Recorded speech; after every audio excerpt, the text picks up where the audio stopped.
খিদে লেগেছে, চারটি খেতে দিবা? তুমি হাত মুখ ধুয়ে আসো, আমি খাবার বাড়ছি। তুমি এরকম কেন বলো তো? মেয়েটার বিয়ে হলে তো এই বাড়ি ছেড়ে চলে যাবে। যা যা যা সে কিনে দাও না। হ্যালো বন্ধুরা, আসসালামু আলাইকুম। আশা করি আপনারা সবাই ভালো আছেন। চলে আসলাম পল্লীগ্রাম টিভির আরেকটি নতুন নাটকের আপডেট নিয়ে। পল্লীগ্রাম টিভির নতুন নাটক মেয়ের আবদার নাটকটির দ্বিতীয় পর্ব আসবে কি না এবং আপনারা এখনই নাটকটির দ্বিতীয় পর্ব কিভাবে দেখবেন, এসব কিছু নিয়েই থাকছে আজকের এই ভিডিওটি।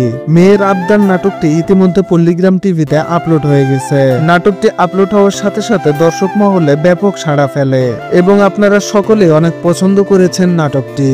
তাহলে কবে আসবে নাটকটির দ্বিতীয় পর্ব তা জানিয়ে শেষ করব ভিডিওটি। তবে তার আগে আপনারা যারা পল্লীগ্রাম টিভির নাটকগুলো নিয়মিত দেখেন অথচ আমাদের এই চ্যানেলটি এখনো সাবস্ক্রাইব করেননি, তারা অবশ্যই ভিডিওটিতে একটি লাইক দিয়ে চ্যানেলটি সাবস্ক্রাইব করে দিবেন।